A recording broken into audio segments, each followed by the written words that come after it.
Bonjour Justine. Salut Cécile. Salut, salut. Bon, comment tu vas? Eh ben écoute, en pleine forme et très heureuse d'être dans cet épisode avec toi.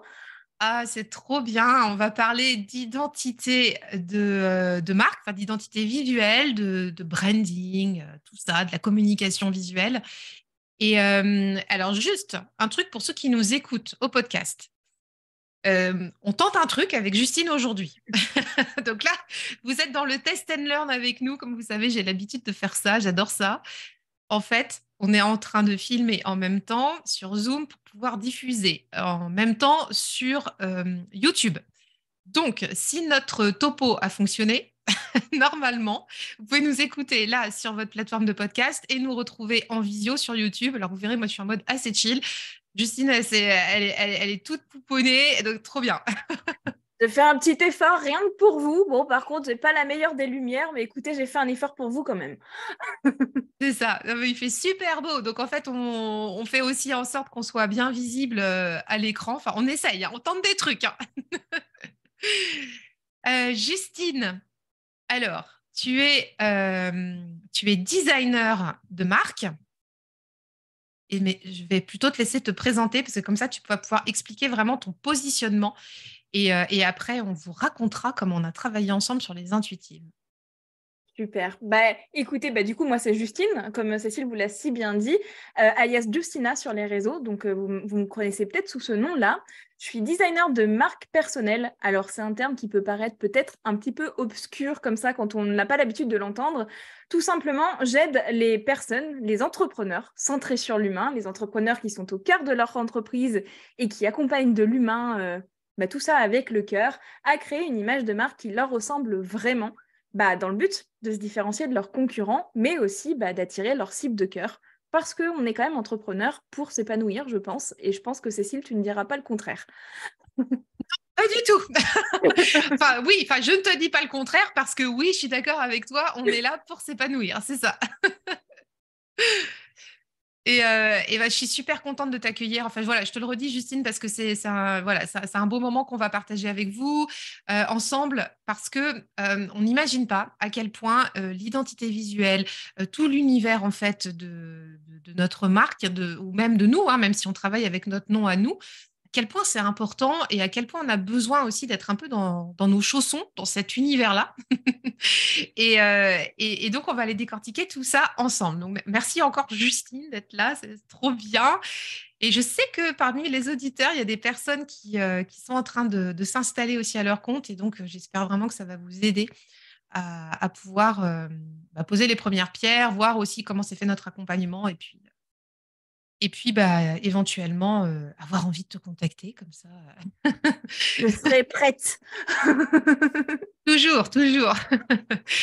Alors, on va vous raconter déjà comment ça s'est passé. Donc, en fait, je vais vous raconter moi comment j'ai découvert Justine. Donc, on s'est rencontrés sur les réseaux parce que à l'époque, on dirait une mamie qui parle, mais en fait, c'était en 2022. Donc, je sais plus si c'était à la rentrée ou quoi, parce qu'on a travaillé après ensemble, mais tu avais fait l'identité visuelle de Céline Bonifacio.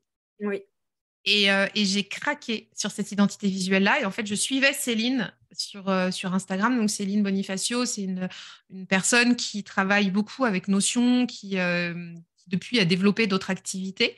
Et donc, Céline, en fait, avait travaillé avec toi et elle avait partagé votre travail collaboratif. Et après, toi, tu avais aussi partagé son témoignage. Et ça s'est fait comme ça. Et on ne se connaissait pas du tout.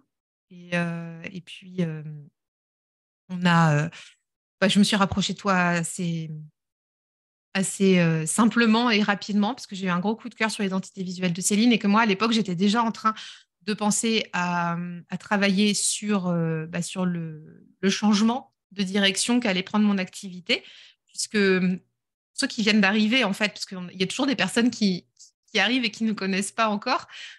Aujourd'hui, vous me connaissez sous le nom Les Intuitives, mais j'ai pendant 2 ans été sous le nom de Cécile Faltasi, notamment sur Instagram. Faltasi, c'est en fait le nom de ma société.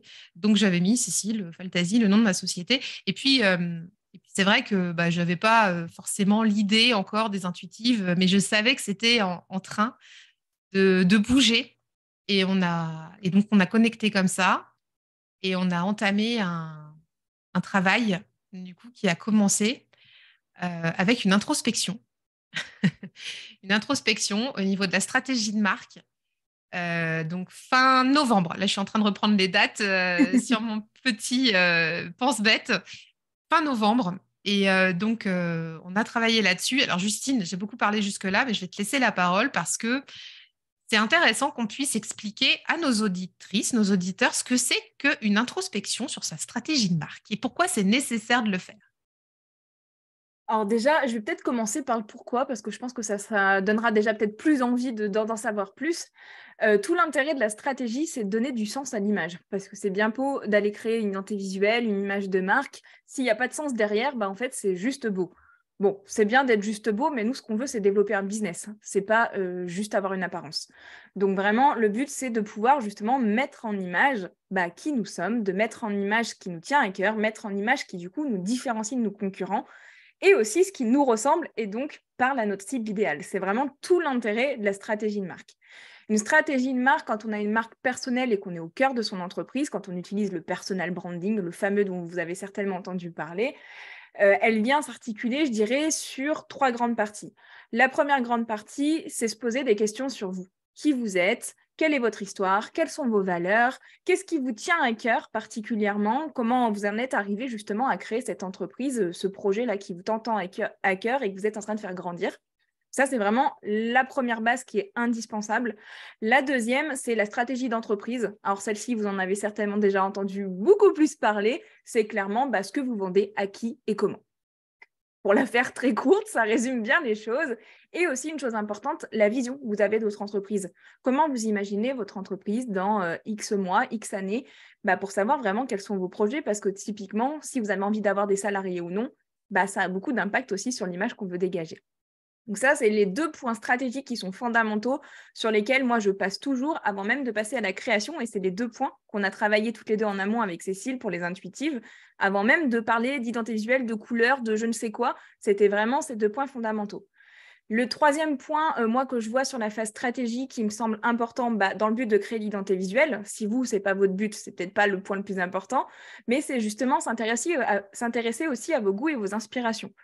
Parce que finalement, quand on a une marque personnelle, c'est pareil, c'est nous qui allons porter cette image. Et si vous n'êtes pas fier de l'image que vous véhiculez, autant vous dire qu'aller créer du contenu, des supports de communication, c'est un peu compliqué. Donc, le but, justement, c'est que vous soyez totalement à l'aise et fier de tout ça. Donc, m'intéresser à vos goûts et vos inspirations et les comprendre, ça me semble aussi, pour moi, indispensable. Donc, on travaille vraiment sur ces 3 parties pour venir résumer tout ça. Et la première étape, d'ailleurs, je ne sais pas si tu t'en souviens, Cécile, c'était de résumer tout ça déjà avec des mots-clés, une vingtaine de mots-clés qui viennent représenter, du coup, votre activité, l'essence même de votre activité, qui vont être pour moi une base de travail pour la mise en image avec l'identité visuelle, mais aussi pour vous une base de toute votre communication, même à l'écrit finalement. Oui, tout à fait, parce que on parle d'identité visuelle, donc les gens se représentent souvent le logo, les couleurs, enfin voilà, ce qu'on voit en fait, ce qui est matériel.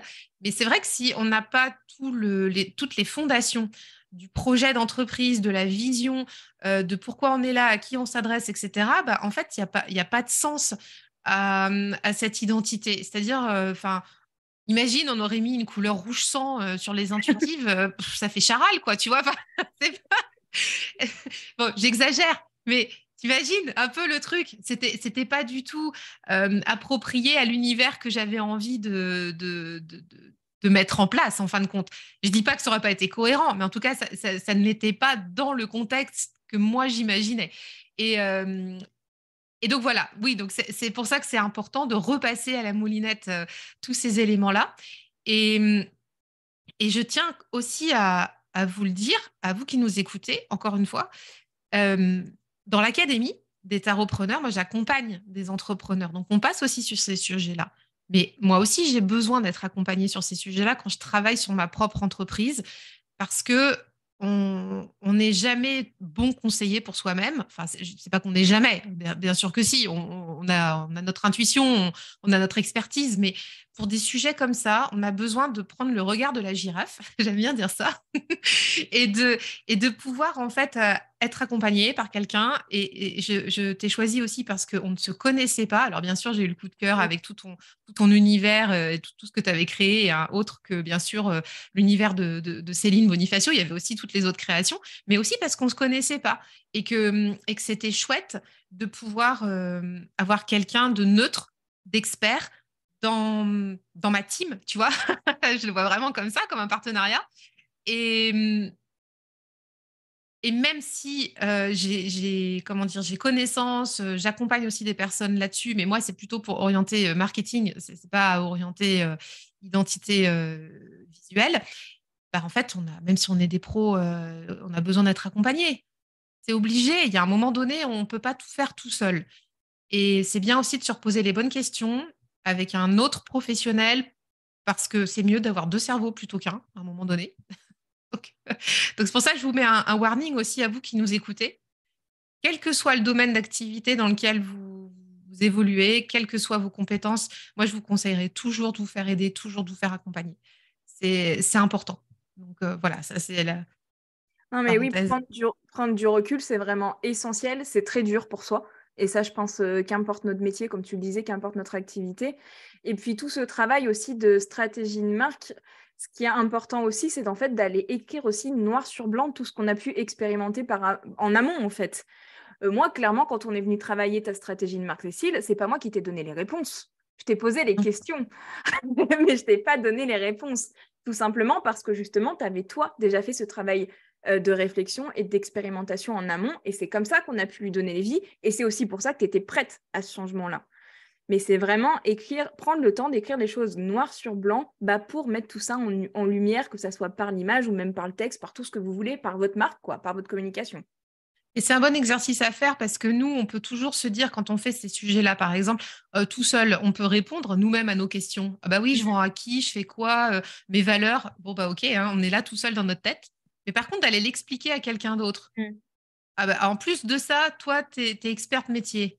Donc, et que tu puisses avoir la capacité à le retranscrire pour les autres. Enfin, en fait, tu vois, il faut que ça passe de personne en personne.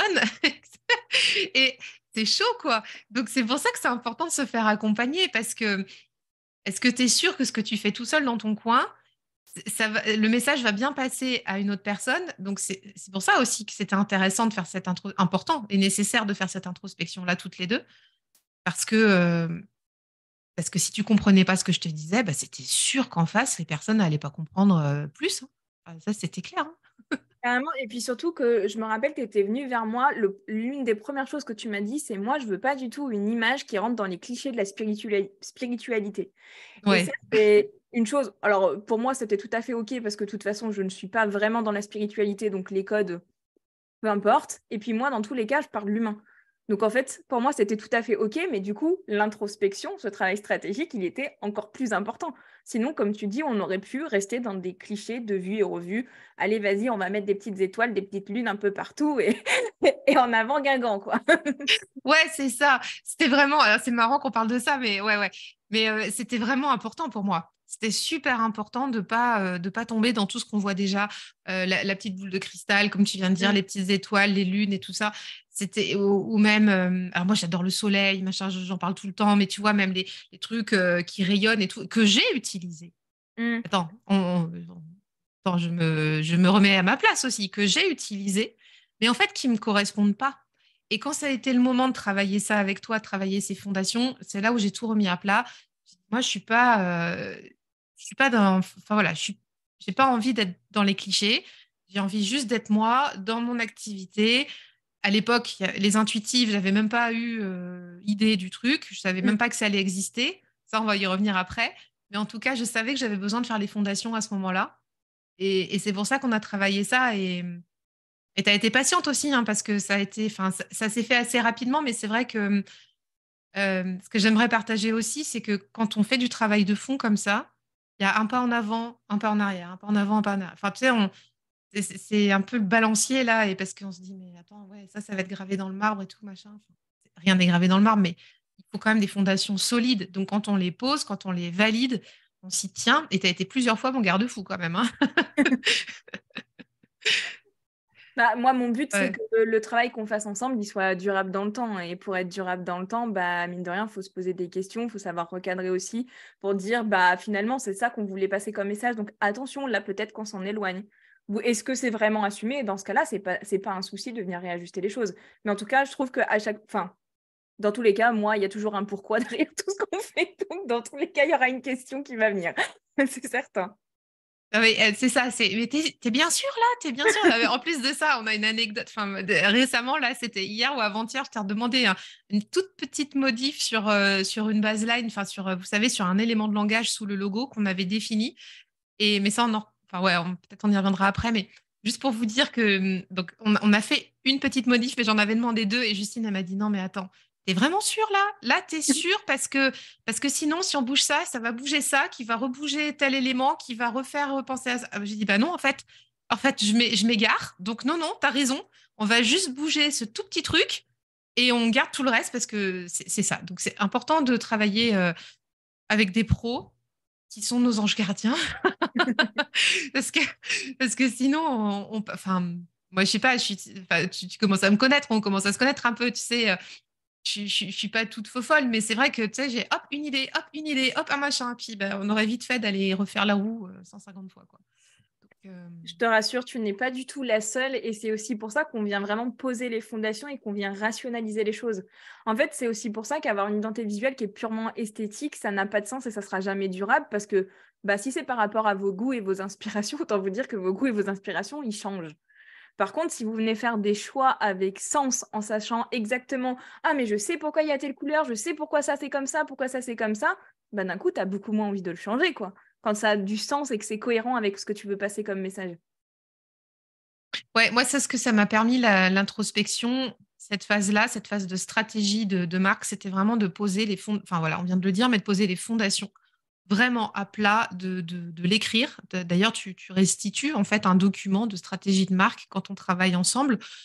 Du coup, c'est posé, c'est là, c'est un document ressource qui permet d'être en fait le fil conducteur de l'activité. Et même si les intuitifs n'existaient pas, ça reste quand même le fil conducteur de tout ce qui a été mis en place depuis des mois.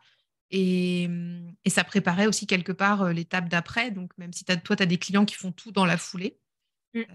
nous, on a attendu un peu plus longtemps, mais heureusement, en tout cas dans mon cas, parce que c'était pas le nom de marque n'était pas trouvé à l'époque. Mais, euh, mais en tout cas, on a gardé en fait ce fondement de stratégie de marque, on ne l'a pas touché. Ouais, Ça veut carrément, dire que les fondamentaux sont restés, il y a juste le nom bah, que tu as été venu faire évoluer. Et je trouve aussi que des fois, il n'y a pas de hasard. C'est peut-être pas pour rien qu'on n'a pas enchaîné directement sur la création. Enfin, je sais pas, moi, je sais pas si tu as ce ressenti, mais moi, je crois assez à tout ça. Et des fois, si les choses se font pas tout de suite ou pas tout d'un coup, bah, c'est pas pour rien et c'est OK en fait. Le bon moment, il arrive toujours quand il faut. ouais, tu me l'avais dit. En plus, tu m'avais dit non, mais si ça se fait pas là, c'est que c'est pas grave. Et puis moi, je t'avais dit ouais, je vois bien ça au printemps prochain. Comment dire, mais ce qui a été aussi très important pour moi, c'est que tout ce qu'on a fait dans cette première étape, ça a permis aussi d'être sereine par rapport à mon changement, enfin ma réorientation par rapport au podcast, par rapport à l'activité, un petit peu ce virage tout doux qu'on a pris avec la communauté des intuitifs du coup maintenant, mais qui était au début juste focus sur le tarot et que moi je sentais depuis plusieurs semaines que j'avais besoin de prendre cette orientation entrepreneuriale dans la pratique du tarot et ça m'a donné confiance en fait. Je l'avais en moi, mais tu as permis de le mettre en mots, en images, de commencer à donner aussi une patte quelque part, tu vois, à une certaine aussi palette de couleurs, même si c'était pas défini complètement, mais il y avait quand même quelque chose qui se dessinait. Et moi, je trouve que quand on se sent en confiance par rapport à ça, on se dit, tiens, on est bien dans ces pompes là, bah, ça permet d'aller plus loin sereinement, quoi. Donc, c'est aussi ça ce qui s'est passé. Ah bah, clairement, quand tu es aligné avec le fond et avec l'image, les choses sont plus fluides après quand tu viens communiquer, qu'importe comment. Et d'ailleurs, c'est une chose qu'on n'a pas précisé. C'est vrai qu'avec la stratégie de marque, moi, je rends toujours aussi un mood board, donc une planche d'inspiration. Du coup, de ce que j'imagine pour votre image de marque, que ça soit en termes de logo, de typographie, de palette de couleurs et même de photos.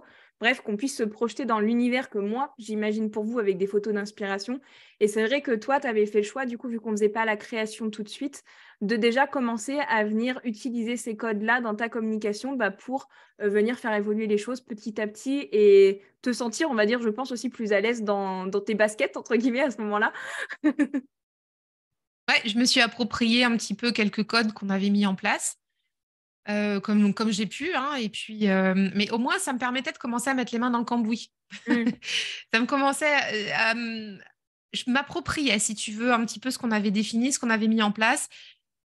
C'était du brouillon, mais c'était ma popote, et je me sentais bien dans ma popote. Donc voilà. Donc C'est l'essentiel. voilà. Mais c'était tellement en mouvement à l'époque, c'est-à-dire que voilà, il y avait le changement de ligne éditoriale du podcast, il y avait, je savais que j'avais envie de donner un autre élan, mais j'avais besoin de temps. Mm. J'avais besoin de temps, et c'est vrai que c'était nécessaire d'attendre. Je me rendais peut-être pas forcément compte à ce point à l'époque, mais euh, mais en fait ça s'est fait comme il fallait, quoi. Et puis pour continuer là-dessus, après il y a eu l'étape 2, Oui. puisque après il y a la création au niveau de tout ce qui est design de marque. Alors, mais entre-temps, moi, j'ai quand même trouvé le nom de marque. Alors ça aussi, ça a été un peu rock'n'roll, cette histoire. Je te disais l'autre jour, on est entre nous, hein, sur le podcast, hein. Le nom de marque, je ne sais plus quand est-ce qu'il est venu en tête. Il a popé un jour, je ne sais plus comment. Si j'étais au bureau, sous la douche, en promenade, je ne sais plus. Il est arrivé d'un coup comme ça, les intuitives. Boum! Waouh! Mais qu'est-ce que je fais avec ça? Ça a l'air trop bien. Et tu sais, je sais pas si ça t'est déjà arrivé, toi, Justine, mais tu sais, quand t'as les papillons là qui commencent à monter dans le ventre, et puis tu te dis, oh, c'est la meilleure idée du siècle. Ou tu sais, t'as le truc un peu. Sous la douche, moi, généralement. Les idées du siècle, c'est sous la douche. Je sais pas pourquoi, mais il y a un truc. Ouais, mais on n'a pas le pense-bête, on n'a pas le bloc-notes. À ce moment-là, c'est un peu chiant, tu vois. Faut s'en souvenir. Alors, ouais, tu vois, enfin, tu comprends ce que je veux dire, tu vois. C'est un peu ce truc-là où tu te dis, oh punaise, pourquoi ça vient là comme ça? T'en sais rien. Et puis, donc c'est arrivé un jour comme ça. Je sais plus quand. C'était peut-être début mars, fin février, début mars. Je t'ai appelé tout de suite. Je crois que tu as été la deuxième personne à qui j'ai dit que j'avais. Je t'ai pas dit que ça s'appelait les intuitives. Non. Mm. Et attends, et on va expliquer pourquoi c'est côté superstition. Mais je t'ai appelé tout de suite parce que je savais que c'était ça, et je savais que j'étais prête à démarrer le truc. Et j'ai déposé la marque, les intuitives, et je savais pas qu'il y avait autant de délais à l'INPI. Donc ça, c'est aussi un petit avertissement pour vous si vous avez un nom de marque, que vous êtes en France et que vous voulez déposer à l'INPI. N'attendez pas le dernier moment, n'attendez pas je sais pas quoi, parce que moi, j'ai attendu 4 semaines.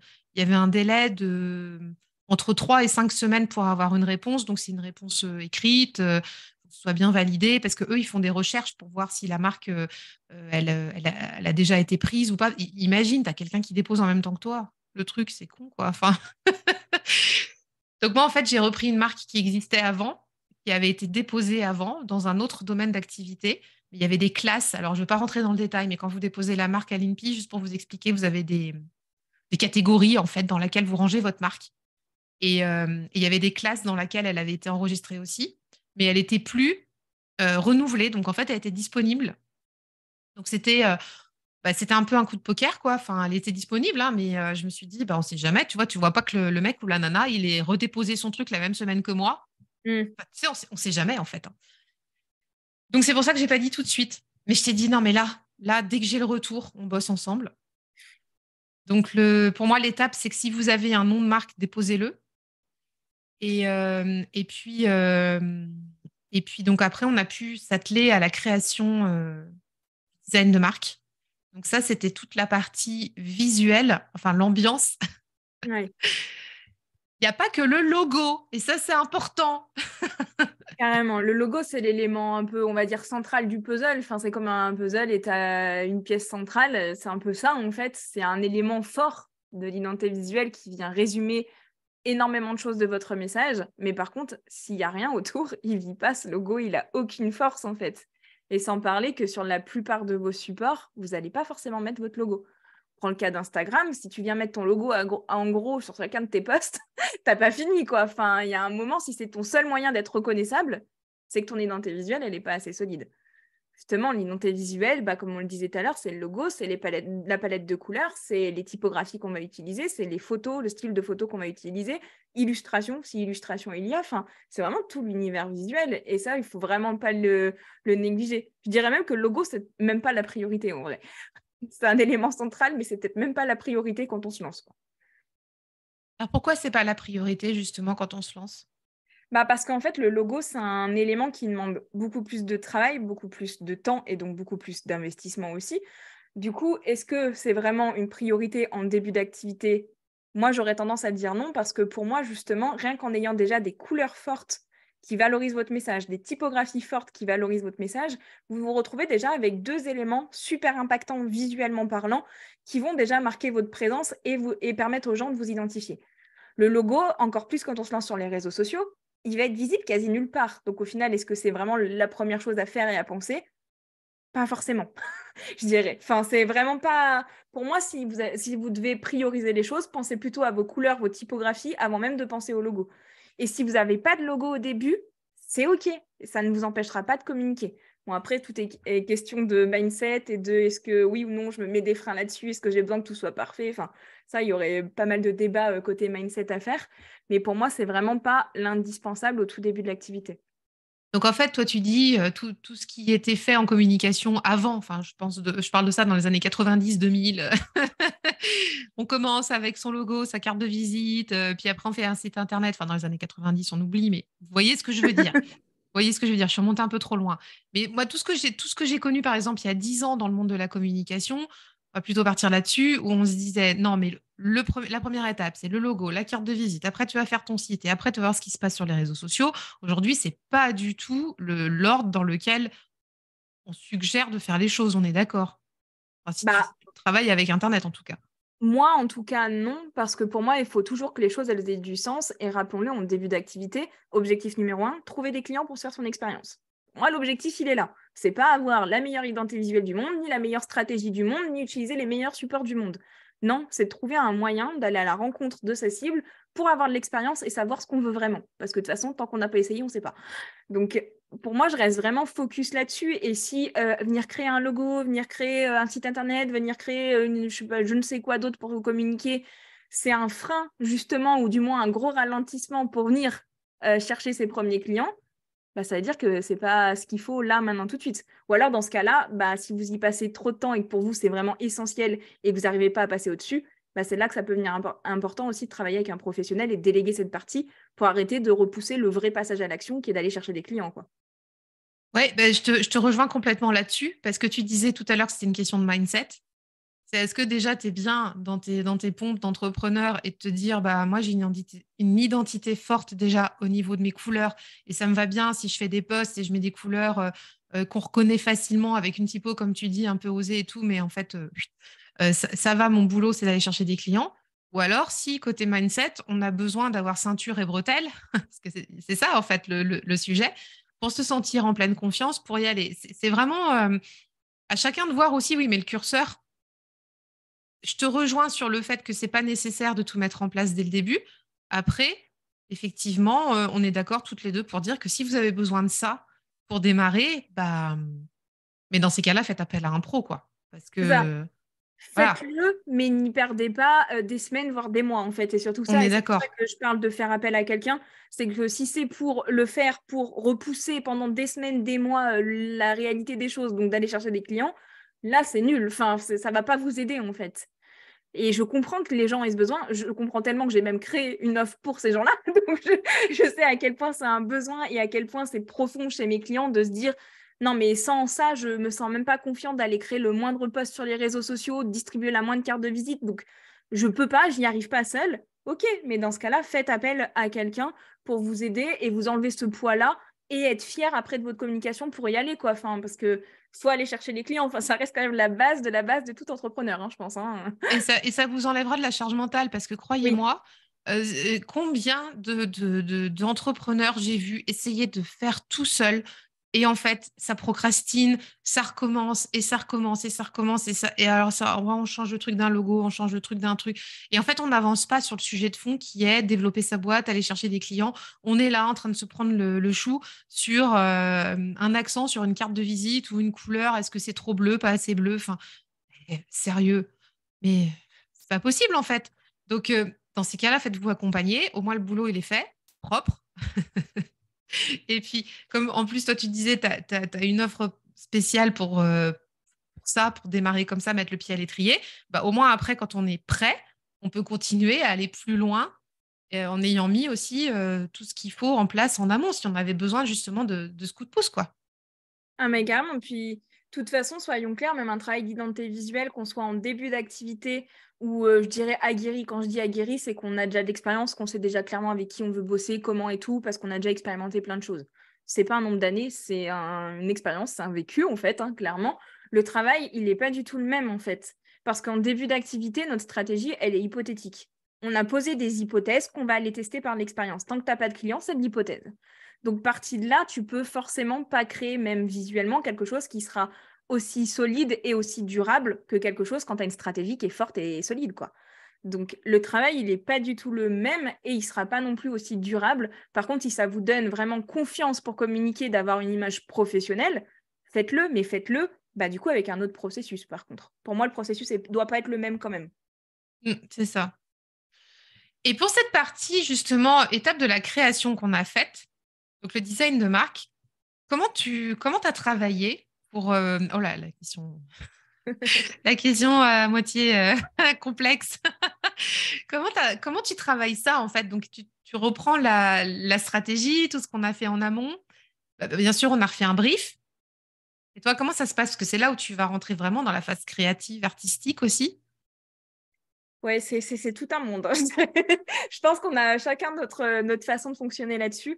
Moi, c'est vrai que je suis très rationnelle, donc j'ai besoin de reprendre devant moi bah, les mots-clés qu'on a définis ensemble, mon mood board Pinterest qu'on a composé aussi ensemble par rapport à vos inspirations, ce que moi j'avais mis aussi dans votre planche d'inspiration, de me remettre tout ça sous les yeux. Et moi, mon point de départ dans la création de votre identité visuelle, ça va être le logo. Ça va être le logo, alors du coup, plus ou moins avancé selon bah, du coup, votre stade d'avancée aussi, mais en tout cas, ça va être vraiment mon travail de départ parce que le logo, comme je le disais tout à l'heure, c'est celui qui vient résumer le plus d'éléments de votre message. Donc, c'est, on va dire, le cœur de votre identité visuelle. Donc, je trouve toujours ça important de partir de là. Et ma particularité, je dirais à moi, c'est que j'ai un style très minimaliste. Donc, moi, la chose à laquelle je vais m'intéresser en premier, ça va être la typographie. Parce que je crée des logos qui sont quasi 100% typographiques. Vous verrez très peu d'illustrations avec moi où ça sera des petits éléments et tout parce que bah voilà, c'est comme ça que j'aime travailler et je trouve que par la typographie, on peut déjà raconter beaucoup de choses. Il s'agit déjà d'aller trouver la bonne typographie et Dieu sait qu'il y en a et Dieu sait qu'il existe des sites pour ça, donc on peut y passer des siècles et des siècles, mais aussi dans mon cas d'aller modifier ces typographies pour venir créer quelque chose qui est 100% à votre image.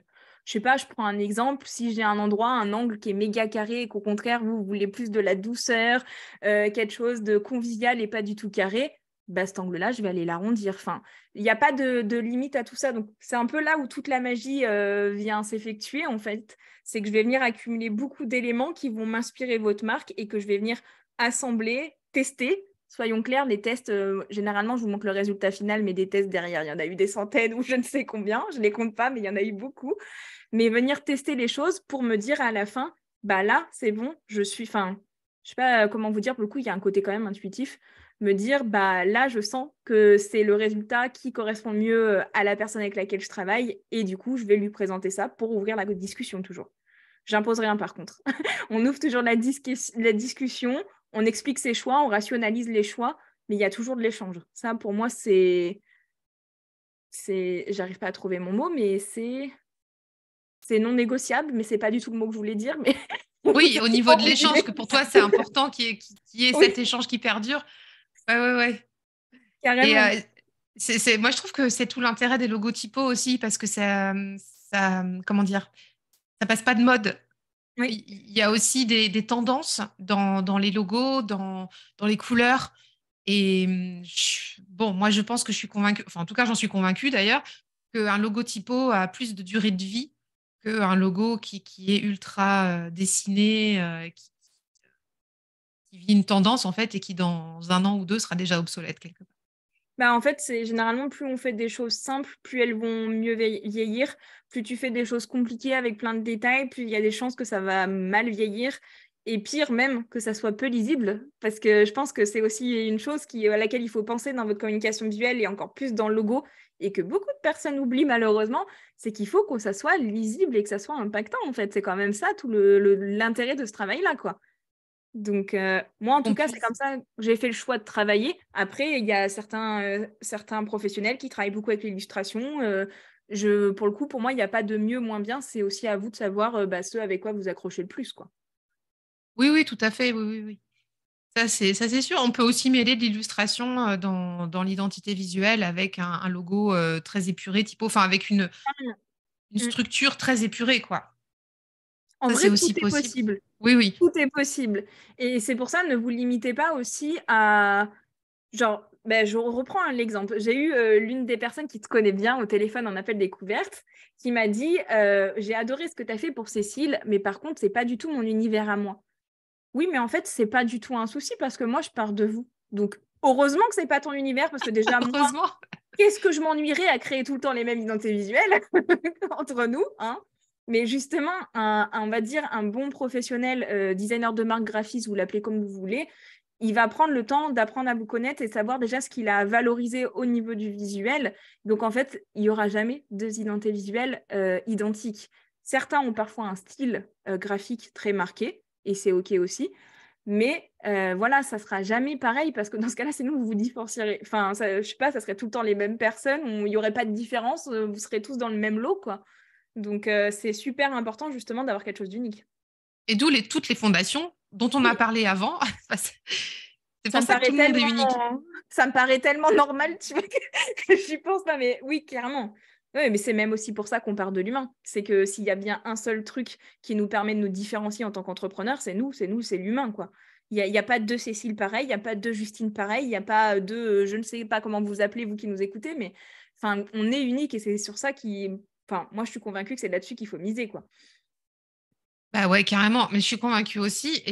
Et c'est tout le propos aussi d'avoir son propre univers, même s'il est simple, même s'il est. Mais des fois, faire simple, c'est compliqué hein, aussi, hein, parce Carrément. que c'est plus facile de mettre des trucs partout, aux quatre coins de la feuille, et d'en mettre au milieu et machin et tout, que de faire light et simple.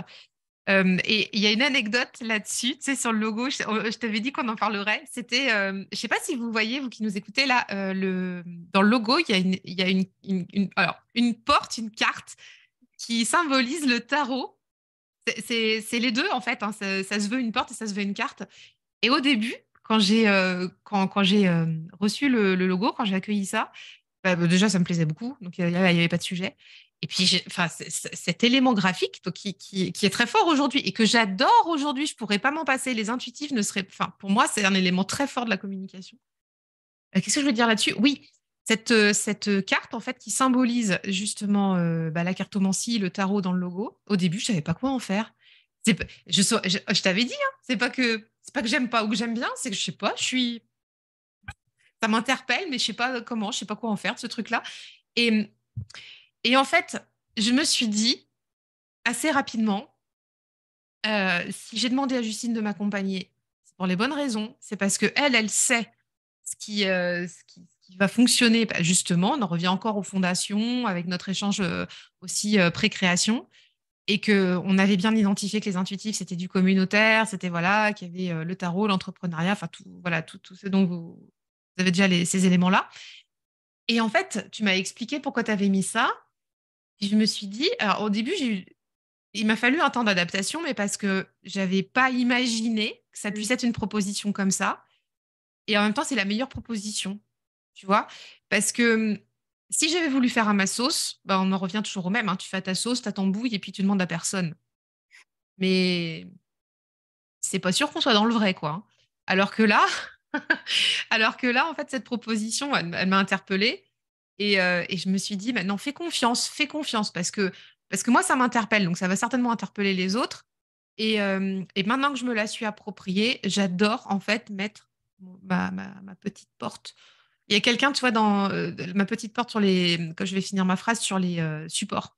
Mhm. Et sur les supports, des fois, tu sais, donc c'est un élément graphique, hein, pour ceux qui nous suivent. C'est voilà, une Une porte petite qui symbolise icône, une ouais.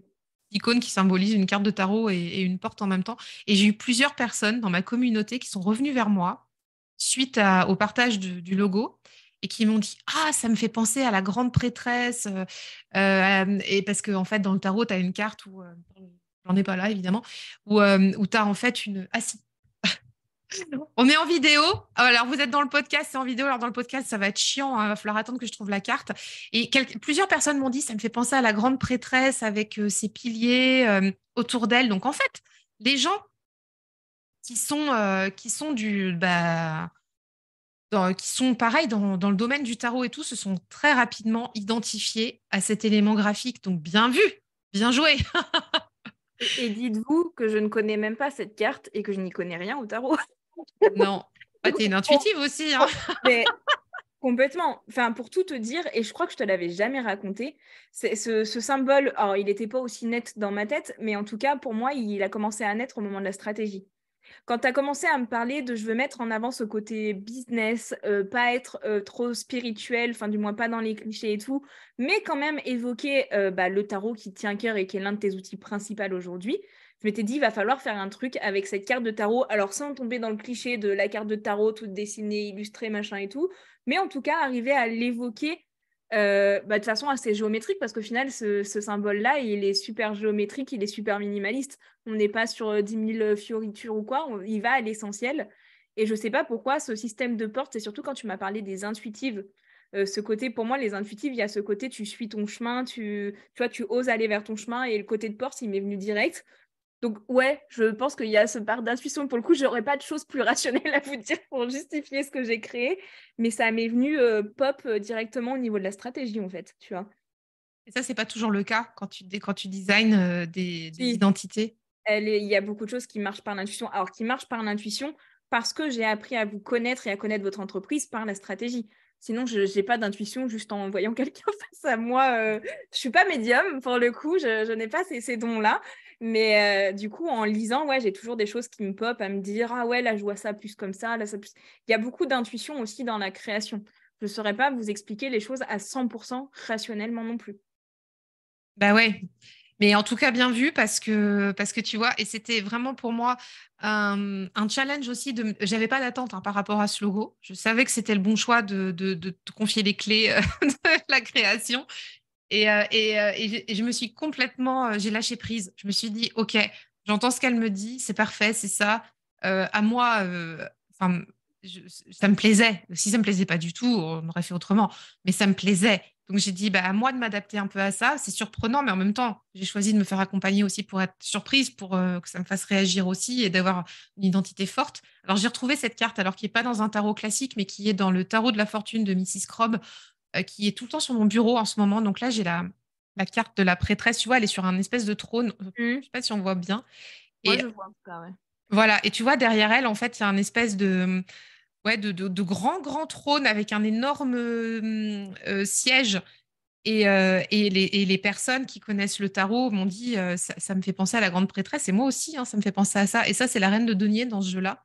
Donc tu vois, on est un peu sur... je trouve que on est sur des énergies comme ça, avec ce symbole que tu as créé.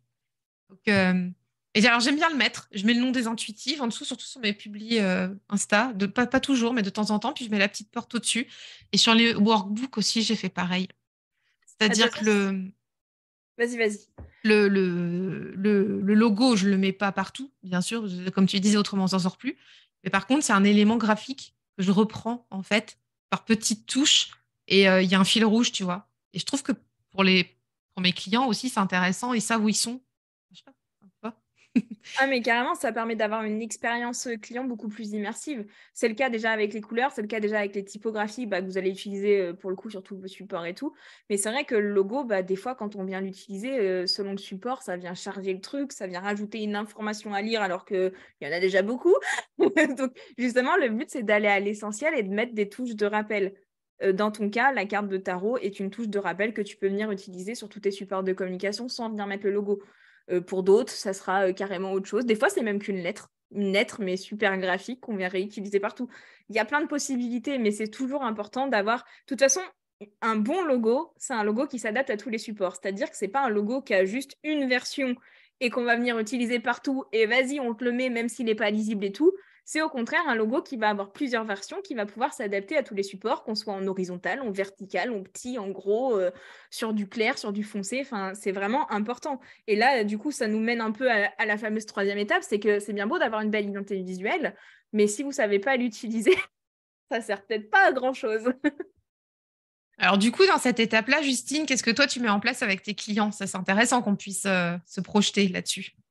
Alors du coup, avec mes clientes, la plupart du temps, je travaille sur des templates Instagram parce que tout comme moi, elles sont très présentes sur Instagram. Et vu que c'est l'un des réseaux le plus visuel, c'est quand même là où il faut soigner un peu plus le visuel que d'autres où c'est un peu moins important. Donc généralement, on vient au moins travailler sur les templates Instagram et ce qui leur permet aussi d'arriver à se projeter. Parce que je sais que la difficulté que j'ai avec beaucoup de mes clientes, c'est que quand je leur montre l'identité visuelle que j'ai imaginée, donc avec quand même quelques petites mises en application et tout, c'est compliqué de se dire, ouais, mais comment je vais faire vivre ça en fait? Qu'est-ce que ça va donner en réalité? Comment je vais l'utiliser là-dessus, là-dessus, là-dessus? En fait, quand on commence à créer des supports, justement, c'est là où les choses commencent à prendre vie et à se dire, ah ouais, en fait, la typographie, là, elle rend super bien, puis oui, je peux varier les couleurs. Enfin, là, je vous donne des exemples qui me viennent en tête, donc pour le coup, ça peut être tout et rien, mais de faire vivre ça et trouver les justes équilibres et arriver justement aussi à prendre ces marques avec ces nouveaux codes, parce que pour vous, c'est carrément des nouveaux codes à faire vivre, à s'approprier. Et d'ailleurs, c'est super important pour moi que vous soyez autonome et que vous arriviez à vous approprier votre nouvelle identité visuelle. Je le dis toujours, ce que je vous livre, c'est pas militaire. Ça ne veut pas dire que vous êtes obligé de tout suivre au millimètre près. Si vous ne suivez pas, le monde va s'écrouler et attention, votre entreprise va couler. C'est une source d'inspiration pour vous aider à construire les choses et que la charge mentale s'allège justement sur votre création de support de communication. C'est intéressant que tu parles de cette aide justement à évacuer la charge mentale. Parce que quand tu accompagnes tes clients sur la création des supports, bon, notamment Instagram, parce qu'on en parle là, c'était l'exemple que tu avais pris. En fait, ils ont des modèles qui sont créés. Donc, pour enlever la charge mentale, tu te dis, tu as plusieurs modèles de près et hop, tu n'as plus qu'à mettre ton contenu dedans. Ah, mais Ça, carrément. voilà. Le but, c'est ça, c'est que je fournis des templates sur Canva, donc qui est un outil que vous utilisez quasi tous, et qui est alors, gratuit ou un abonnement pas très élevé non plus, enfin abordable en tout cas à beaucoup de budget. C'est de venir utiliser, juste changer les textes et photos, si photo il y a quoi. Mais c'est tout en fait, c'est que vous n'ayez plus cette charge mentale quand vous ayez à créer du contenu, à vous dire ah là je mets quelle couleur, ah là je mets quelle typographie, ah et le texte je le mets quelle taille. Et je ne sais pas quelle autre question on peut se poser, mais voilà, beaucoup de questions on se pose dans ces moments-là. Là, non. Là, j'ai mon support, je vais juste changer le texte. C'est bon, je peux créer mes supports de communication en 2 secondes. Je publie, je ne me pose plus ces questions-là. J'ai bien d'autres questions à me poser. Tu as tellement de choses à faire à ton compte que d'aller t'embêter à choisir la taille de la typo dans Canva, quoi. Enfin, mais bon, mais quelque part, on en est tous là un peu à un moment donné de notre vie d'entrepreneur, hein. Ah, il faut y passer. Je pense que c'est un passage quand même obligé. Mais une fois que les choses elles sont Voilà. posées, c'est quand même plus sympa. Mais je confirme, tu m'as fait mes templates de podcast pour, Oui, donc pour la vignette du podcast et puis pour la, comment dire, oh mince, les partages Instagram. d'épisodes, ouais, pour Ouais, Instagram. voilà, merci. Et pour les épisodes sur Insta. Et c'est clair que c'est maintenant super rapide de les faire. Clac, clac, trois coups de clic et puis c'est réglé, quoi.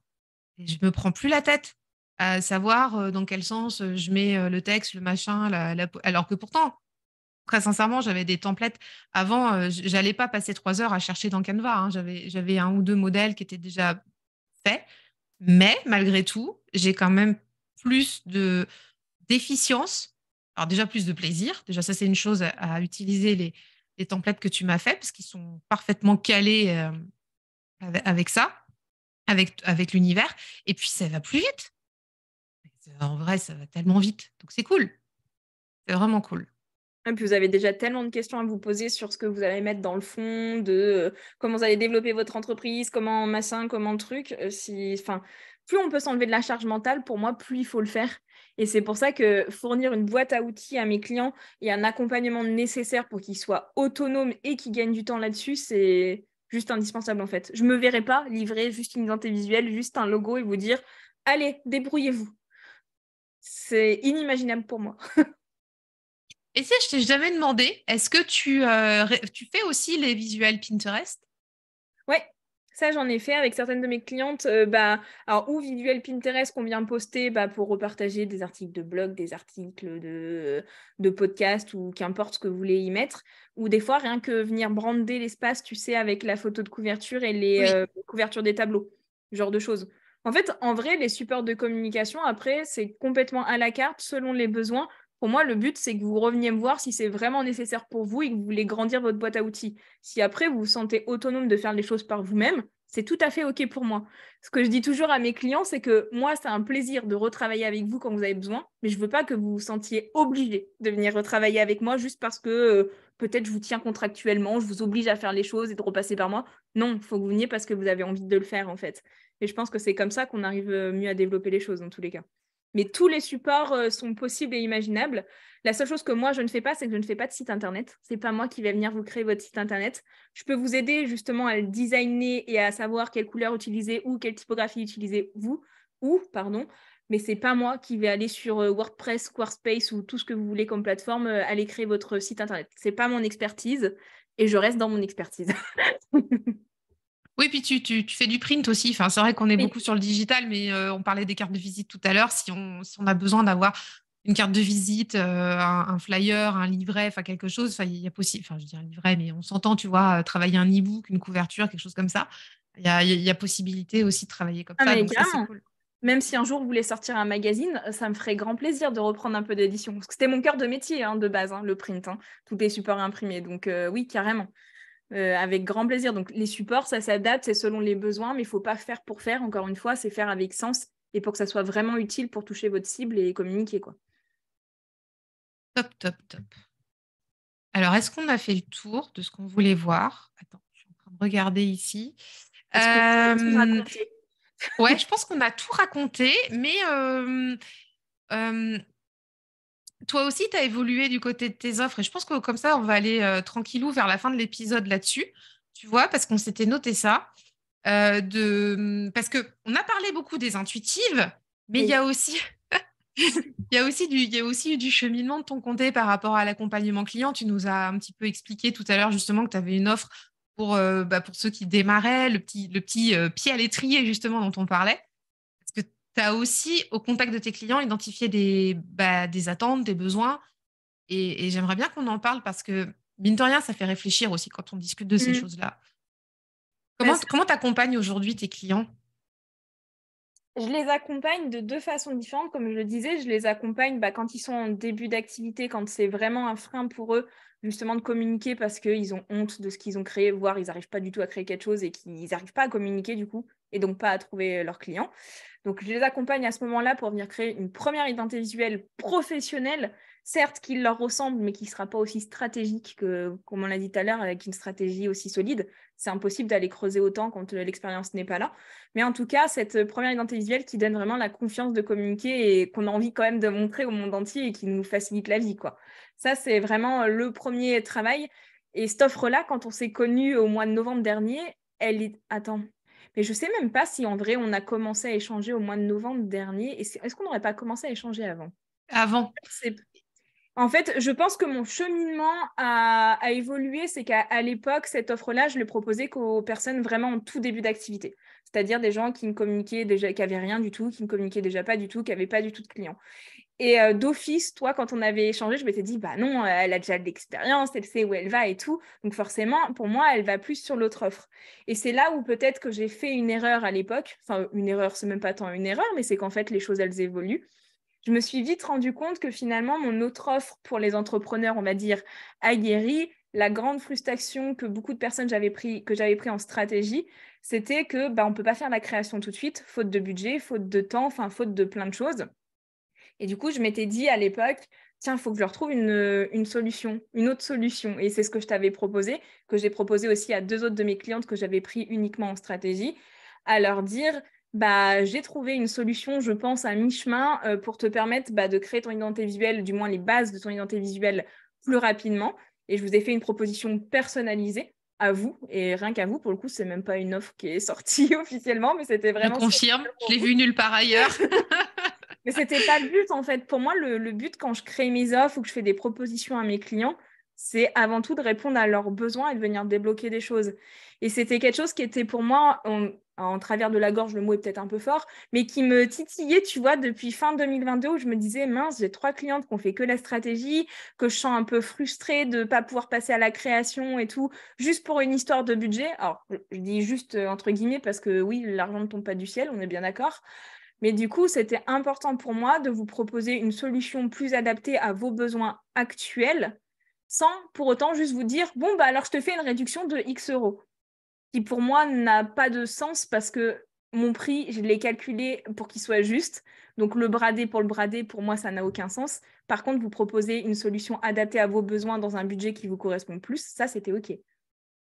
Donc, c'est comme ça que je suis venue faire évoluer les choses. Et aujourd'hui, bah, du coup, je marche sur 2 offres. Donc, une offre plus pour les personnes en début d'activité, mais au final, c'est plus une question de ressenti. Et du coup, c'est pour ça que bah, tout passe toujours avec un appel découverte avec moi. Je n'irai jamais vous dire achète mon offre sur un site et on ne se parlera jamais et je vais te faire ton identité visuelle. Non, on échange et c'est comme ça que j'arrive à savoir maintenant vers quelle offre je vais vous mener.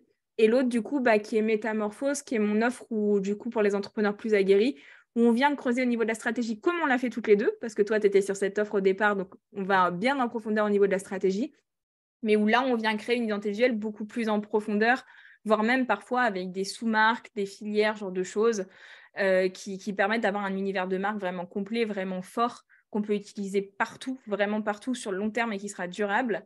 Et d'ailleurs, je vous accompagne encore plus en profondeur sur l'application, sur les supports. On a parlé tout à l'heure d'Instagram, donc ça, pour moi, c'est l'indispensable parce que tous mes clients y sont. Mais le site internet aussi, sur comment prévoir le lancement aussi de votre identité visuelle, enfin, tout ce genre de choses. Donc, le champ des possibles est très large. Donc, le mieux, c'est toujours d'en parler, je pense. C'est clair, et c'est ce qu'on avait fait à l'époque, hein. On avait fait un appel découverte aussi, toutes les deux. C'est Ça fait des nécessaire. années.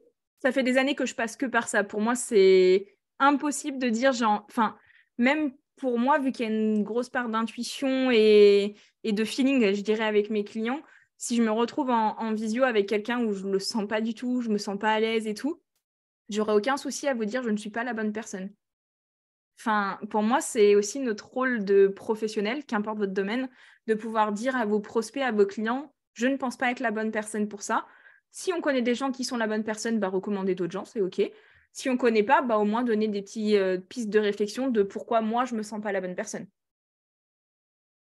Oui, c'est une question, oui, oui, c'est une question de rencontre, Ouais, beaucoup carrément. aussi. Et moi, en tout cas, je me sens sereine parce que je sais que au fur et à mesure du développement des intuitives, on va pouvoir rajouter des briques, tu vois, euh, à la demande, en Ah fonction oui, de. Enfin, tu vois, ce côté métamorphose, enfin, cette offre métamorphose dont tu parlais, et c'est ce que j'aimerais aussi vous faire passer comme message, là, pour vous qui nous écoutez, c'est qu'il n'y a rien qui est figé. C'est comme on le disait avec Justine au début de l'épisode, c'est que c'est bien de le faire dans le bon sens et idéalement, effectivement, de se faire accompagner quand vous êtes prêt. Mais après, l'intérêt, c'est de pouvoir aussi nouer une relation de confiance, de pouvoir poser vos briques et que ce soit cohérent et que ce soit fluide. Et comme on disait, ça, voilà, ça enlève de la charge mentale, c'est pro, c'est propre, ça vous plaît, tout le monde est content. Enfin voilà, c'est le but, hein, c'est aussi facile que ça, en fait.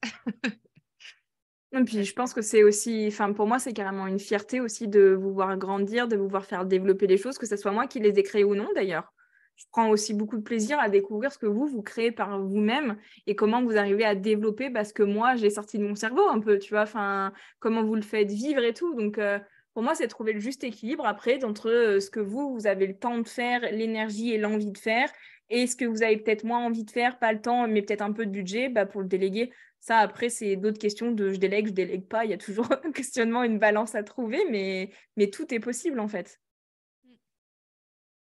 Je pense qu'on arrive à la fin de cet épisode sur ces bons mots de sagesse. Où est-ce qu'on peut te retrouver, Justine? Eh bien, je suis très présente sur Instagram. Donc, c'est là où vous allez me retrouver principalement. Mon compte, c'est Justina, donc Justina.branding, Branding, branding, quoi. Donc, je suis très présente et n'hésitez surtout pas à venir me parler parce que j'adore échanger avec vous. échanger en fait. Il n'y a rien, il n'y a aucune obligation d'achat, mais échanger, c'est déjà toujours une super base. Et prochainement, vous allez pouvoir me retrouver, enfin, prochainement, ben non, vous allez pouvoir me retrouver parce qu'il sera déjà sorti, il y aura au moins déjà l'épisode 0 de sortie, et ben en podcast aussi parce que je vais lancer mon podcast à mon tour. J'espère que j'aurai l'occasion d'inviter Cécile prochainement, mais écoutez, du coup, un podcast qui s'appelle, allez, je vous le donne en exclusivité vu que ça sera déjà sorti quand vous l'écouterez, il s'appelle À ton image et c'est le podcast des entrepreneurs centrés sur l'humain. Donc un podcast où on va parler d'entrepreneuriat centré sur l'humain, en quoi ça consiste, comment on le fait vivre, comment on le valorise, comment on peut être totalement épanoui en étant entrepreneur. Et où bien sûr, je vais vous partager aussi des astuces, des réflexions pour vous aider à faire évoluer votre image de marque. Oh là Voilà. là, j'adore. Super fan. Donc, c'est sûr que les auditeurs et les auditrices de la pépite vont s'abonner. Écoutez, avec grand plaisir. Hein. Moi, j'ai hâte d'être à ce lancement. Là, aujourd'hui, je ne sais pas forcément plus que vous, si les fondations, mais je ne sais pas comment ça va se passer et j'ai trop hâte. Trop bien, mais je partagerai sur comment dire, le compte Instagram et tout ça, même dans la newsletter. En fait, là, à date, quand on enregistre l'épisode, les amis, on est le 1er juin. Donc, et là, l'épisode, il est diffusé le 28? 28, je crois que tu avais dit. 28 juin. Voilà, c'est ça, si je suis bien dans mon calendrier. Donc, il y a quand même un mois de délai. Donc, d'ici là, j'aurai le temps de vous reparler du projet de Justine.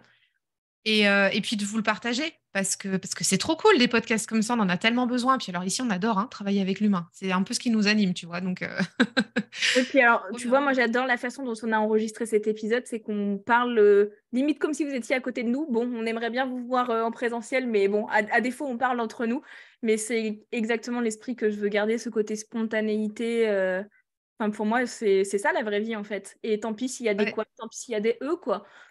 Bah non, on s'en fiche, on va pas couper à toutes les respirations, les rires, les éternuements, les machins, c'est comme ça, c'est la vraie vie. On a le droit de respirer, c'est très bien. C'est ça. En tout cas, merci beaucoup, Justine, pour ce super épisode. J'espère que vous avez pris plein d'infos pour votre communication, si vous êtes en démarrage ou si vous êtes en train de repenser peut-être même à refaire 2, 3 trucs, si vous êtes déjà installé. Je trouve que tu nous as partagé beaucoup de conseils. Franchement, on peut. Moi, j'en retiens. Oh, pardon, mon micro.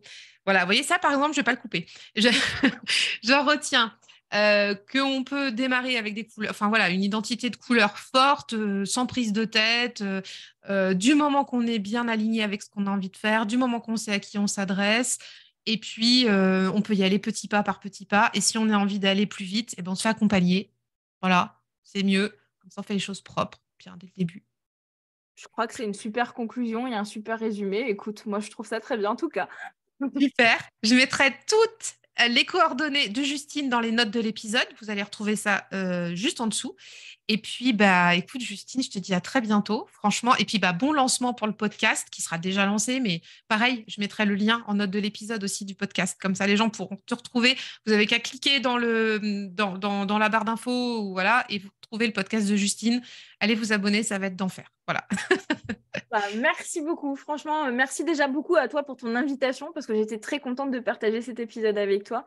Et encore plus, si je peux vous apporter de la valeur à vous qui nous avez écoutés, je serai encore plus contente. Donc n'hésitez pas aussi à m'écrire pour me faire vos feedbacks sur cet épisode parce que moi, je suis toujours contente d'avoir vos retours aussi. Ouais, on vous le dit souvent, mais c'est vrai que nous, on apprécie avoir vos retours parce que ça nous permet aussi de savoir si on était dans la bonne direction pour ce qu'on enregistre, si vous avez des questions, comme ça on peut y répondre. Enfin voilà, c'est toujours intéressant d'avoir de l'interaction après les épisodes. Des fois, on peut se sentir seul. Bon, là, après, je pense qu'on va avoir quand même quelques échanges. Mais c'est vrai que je vous demande souvent des feedbacks, je vous l'ai souvent demandé. Non, mais c'est Mais précieux. C'est c'est tellement précieux, précieux. Mm. c'est clair. Eh ben, merci beaucoup, Justine. Merci à vous qui nous avez écoutés jusqu'à la fin. On vous embrasse bien fort, Justine. À tout bientôt. À très vite. Bye bye, les amis. Bye bye.